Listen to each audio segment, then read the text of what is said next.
And like you said, it just works. You got to follow the shit. You know, if you don't follow this, I call it shit. You got to follow the steps. When you don't follow the steps, one or two things happens. Either it doesn't work or it takes a lot longer.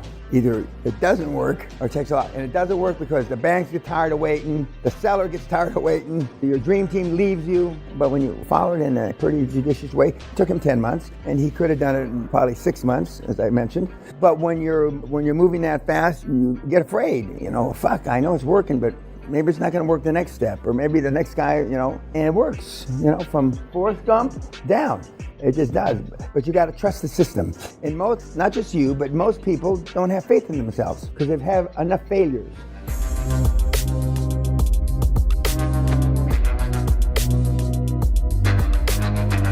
A fund, private equity fund, is about 7 years. That's 7 years. Let's say 6 of us. We hire 6 partners. KKR has 6 guys, Blackstone or whatever. You go out and raise the money, you invest the money, you exit the money. It's 7 years, end to end. Well, they're in there 7, 8 years and the guys went out. A piece of shit, they want to sell it. They can't exit it the right way. And so he bought them out. It was an SBA loan and 3 private equity firms. He had already bought the shares, preferred shares, with his own little money a year or 2 before from one of the funds. I believe he said it was an Israeli fund. But when he sat there and I said, it's a no-brainer, you gotta buy yourself out. Not dissimilar to what I told Deb, the other guy from Singapore. These guys get in the forest, they can't see the trees. They don't know that's what they can do. Of course, you don't know what you don't know. If you've never been part of a recapitalization, LBO, I mean, you don't know from shit. And nobody teaches it. I mean, virtually nobody. And we only teach the first 3 or 4 rungs of the ladder, because that's all you need to do to get generational wealth. Now he's doing a real proper recapitalization, the bells and whistles and shit, and that's why I told him to stop. It's not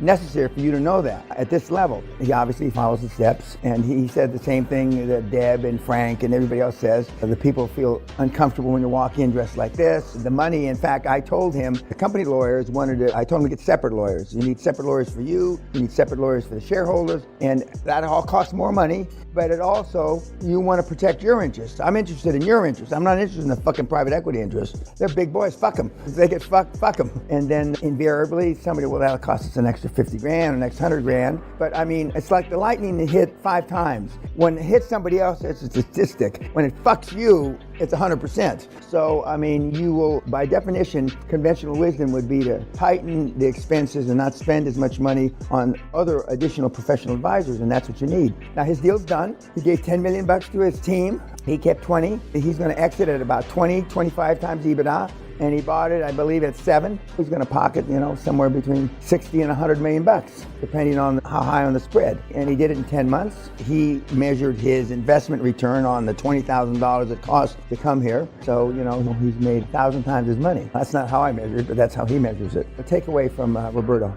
Professional looking, professional sounding. He is, but I mean, his lawyers and accountants, they could have told him what I told him, but they didn't. You know, the old crab pot. Crab starts to get out of the pot and the other crabs pull him down, i.e. your families. But he came here to get the advice. But he had already made QLA model work once before. The first acquisition they made a year and a half before was based on him just reading the book, which has been out there a long time. He's made the model work. Of course, now he's a big believer. When Sally and I met him for a drink in New York a few months ago, I mean, you know, in the movie Back to the Future, when the guy floats on that skateboard, I mean, when he walked into the bar at the Lowell, the hotel, it looked like he was 6 inches off the ground. He just kind of floated in, you know?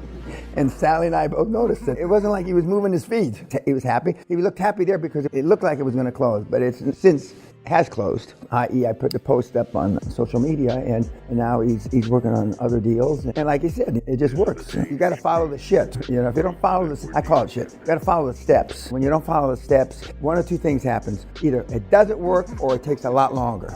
Either it doesn't work or it takes a lot. And it doesn't work because the banks get tired of waiting, the seller gets tired of waiting, your dream team leaves you. But when you follow it in a pretty judicious way, it took him 10 months, and he could have done it in probably 6 months, as I mentioned. But when you're moving that fast, you get afraid. You know, fuck, I know it's working, but maybe it's not going to work the next step, or maybe the next guy, you know, and it works. You know, from Forrest Gump down. It just does.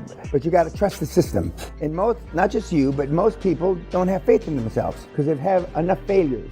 They've got enough failures that, well, fuck, why would this be any different? I'm at the helm. I'm meaning you.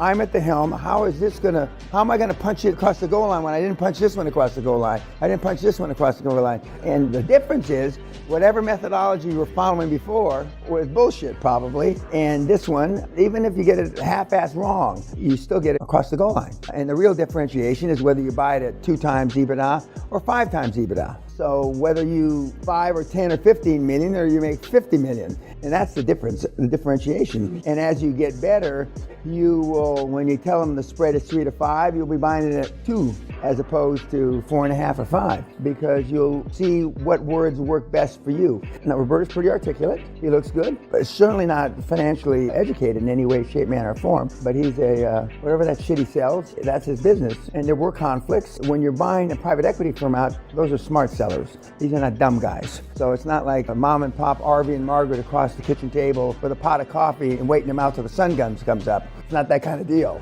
You've got to measure everything, and he was going through the process, and I helped him push when he should have pushed. He could have pushed a little harder. And somebody, one of the shareholders, when we're not on film, remind me I want to bring something up. Somebody right at the close, when they're signing the papers, cost him $3 million. I'll tell you about that when we're not on film. Anything else about Roberto? You've seen Rufus Doofus. You've seen a polished guy, 27 years. You've seen the Dutchman, a giant Dutchman. You've seen a teenager. You've seen a guy uneducated but polished. He didn't just fall off the turnip truck. And the rest of the guys you're going to see during the week, you'll be able to resonate with one of them. Most of you right now resonate with Jamie, the closest. And that's why I put him up there. He's not the best advertisement for my fucking program, believe me. But he did it. So he's up there. Okay, YouTube. Thank you.